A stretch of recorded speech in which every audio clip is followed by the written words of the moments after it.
حضرت محدث ابن جوزی نے لکھا ہے کہ حضرت حبیب اجمی ایک بزرگ تھے، ان کے پاس ایک شخص اکثر آتا تھا، بڑا مالدار تھا، ایک ہی بیٹی تھی، وہ بھی ٹانگوں سے معذور تھی۔ تو آپ اکثر اس کو کہتے کہ تو توبہ کر، اللہ کی بارگاہ میں رجوع کر۔ ایک وقت ایسا آتا ہے کہ پھر انسان کا جب کوئی اپنا نہیں رہتا پھر اسے مصلی یاد آتا ہے، لیکن اگر مصلی کی عادت بچپن سے پڑ جائے نا تو پھر ذرا آسان ہوتا ہے اللہ سے دل لگانا۔ وہ اکثر آپ اس کو کہتے کہ ٹھیک ہو جائے کہ تو بیٹی ہے، وہ بھی بیچاری معذور ہے، تو کہاں دولت لے جائے۔ آج کرتا ہوں، ہم تاریخیں دیتے رہتے ہیں نا اللہ تعالیٰ کو معاذ اللہ کہ رمضان سے میں نے نیک ہو جانا ہے، عمرہ کر کے آؤں گا تو پھر میں پکا نمازی ہوں۔ خدا کے بندو، کس نے تجھے بتایا کہ رمضان تک تو زندہ رہے گا؟ کس نے خبر کی کہ عمرہ کرنے تک تو بچے گا؟ حضرت حبیب اجمی اس کو کہتے تو کہتا بڑی جلدی ٹھیک ہو جاؤں گا۔ ایک دن سویرے سویرے توبہ کرنے آ گیا۔ آپ نے فرمایا کیا ہوا؟ تو کہنے لگا حضرت جی کل ایک 15 سال کا نوجوان ملا ہے اور مجھے توبہ کرا گیا۔ مزہ ہی اس عمر میں اللہ اللہ کرنے کا، نبی کریم سے محبت بھی کرنی ہو تو یہی عمر ہے۔ عشق لگا سی کھیڈاں کھیڈ دی نوں تے پھر مینوں کھیڈاں بھول گئیاں، کجل پایا سی میں یار دے ویکھنے نوں، پھر او دی یاد وچ روندیاں ہی ڈول گئیاں۔ حیدر شاہ اس گلی کدے نہ رولدی پر ہن تے رولدی رول گئیاں۔ جن لوگوں نے ابو جال کو قتل کیا تھا ان کی عمر بھی 15 سال تھی۔ ہم تو بڑے ہی نہیں نہ ہوتے ساری زندگی، نہ ہمیں کو بڑا ہونے دیتا ہے، ہم بڑے ہی نہیں ہوتے، یہ تو عمر ہے کچھ کر گزرنے۔ 15 سال کا نوجوان توبہ کرا گیا تو حضرت حبیب اجمی کہنے لگے وہ کیسے؟ کہنے لگا حضرت جی میں کل منڈی گیا تھا، مجھے کچھ سامان خریدنا تھا، تو بغداد کے بازار سے میں نے مچھلی خرید لی 10 کلو، باقی بھی سامان تب خود لے جا نہیں سکتا تھا۔ تو مزدور آپ کو پتہ ہے بیچارے آج بھی سڑکوں پہ بیٹھے ہیں، تو مزدور بیٹھے تھے تو ان میں ایک نوجوان 14-15 سال کا، چہرے پہ بڑی روشنی۔ میں نے اس کو کہا بیٹے مزدوری کرو گے؟ کہنے لگا حضور مزدوری بھی کرتا ہوں، پڑھائی بھی کرتا ہوں، اور جو اللہ کو منظور ہو اس کی عبادت بھی کرتا ہوں۔ میں نے اسے کہا کہ یہ میرا سامان ہے فلان جگہ پہنچانا، کیا لوگے؟ کہنے لگا 3 دینار مزدوری۔ سودا طے ہو گیا، اس نے سامان اٹھا لیا۔ کہتے ہیں رستے میں ظہر کا وقت ہو گیا، کہنے لگا چچا اگر اجازت ہو تو نماز پڑھ دو۔ 15 سال کا جواب۔ کہتے میں رکھ کے نا وہاں سامان تو پھٹے پہ بیٹھ گیا، وہ نماز پڑھنے چلا گیا، باقی لوگ دیر سے آئے، وہ بچہ جلدی آ گیا۔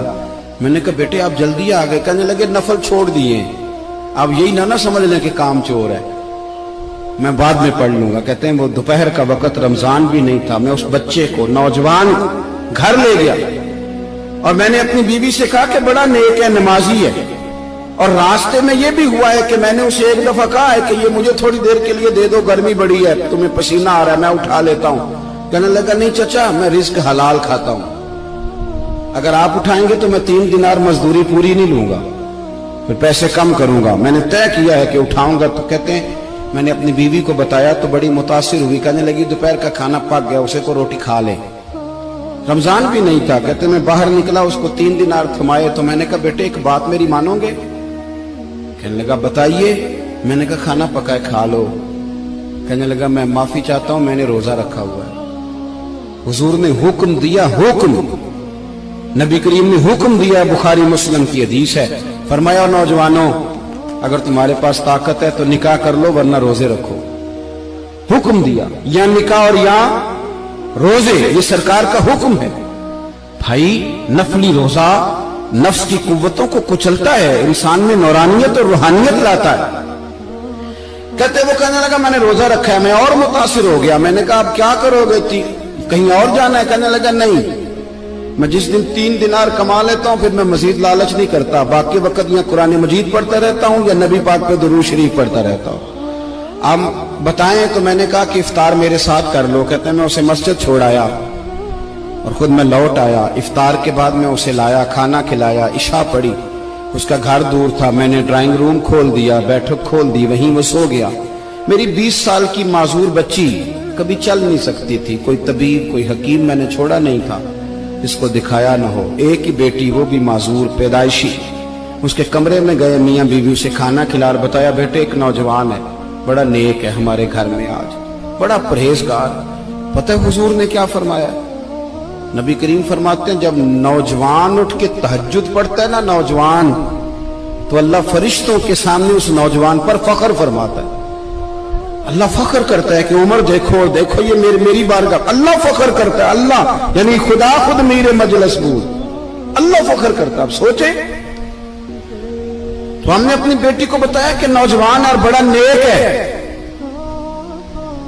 تو کہتے ہیں وہ کھانا کھلا کے ہم واپس آ گئے. آدھی رات کا وقت ہوا تو دروازے پہ دستک ہوئی. بچی اپنے کمرے میں سو رہی تھی, ہم اپنے کمرے میں, وہ بیٹھک میں.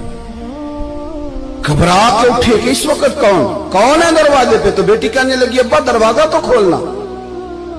کہتے ہیں دروازہ کھولا تو 20 سال ہو گئے تھے بیٹی کو, کبھی اس نے چل کے نہیں دکھایا تھا, کبھی دوڑ کے ادھر جاتی کبھی ادھر آتی. کہتی الحمدللہ اللہ نے میری ٹانگیں ٹھیک کر دی. ہم دونوں رونے لگے, اے اللہ تو کتنا کریم ہے, کیسے ہوا بیٹے سارا کچھ؟ بیٹی کہنے لگی ابا آپ نے کہا تھا نا کہ نیک نوجوان آیا ہے, تو میرے دل میں خیال آیا اللہ اگر واقعی نیک ہے تو اس کے صدقے مجھے شفا ہی دے دے.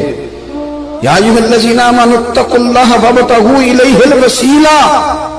تو کہنے لگی ابھی میری دعا بھی پوری نہیں ہوئی تو رب کریم نے فضل کیا ہے اور مجھے شفا عطا کر دی. کہتے ہم دوڑ کے اس کے کمرے میں گئے, اور جب ہم نے ہاتھ رکھا تو دروازہ پہلے سے کھلا تھا, ایک خط چھوڑ گیا تھا. آج کل کے پیر کی کرامت ہوتی تو فیس بک پہ دے دیتا, باقیوں کو بھی ذرا بھول پتہ چلے. کہتے ہیں وہ خط چھوڑ گیا اپنے بستر پہ کہ اگر تم لوگوں کو مجھ سے محبت ہو گئی ہے تو میرے پیچھے نہ دوڑنا, اس رب کی بارگاہ میں جھکنا جس رب نے میرے اوپر بھی فضل فرمایا ہے اور آپ پر بھی کرم فرمایا. میرے نوجوان دوستو, یہ جو بچپنا ہمیں لوگ کہتے ہیں نا ابھی بچے ہو, ابھی جب آپ بالغ ہو گئے تو نماز فرض ہو گئی, سچ بولنا ضروری ہو گیا, رزق حلال کھانا ضروری ہو گیا, شریعت ساری کی ساری لاگو ہو. ایک تو درگزر سے کام نہیں, دوسرا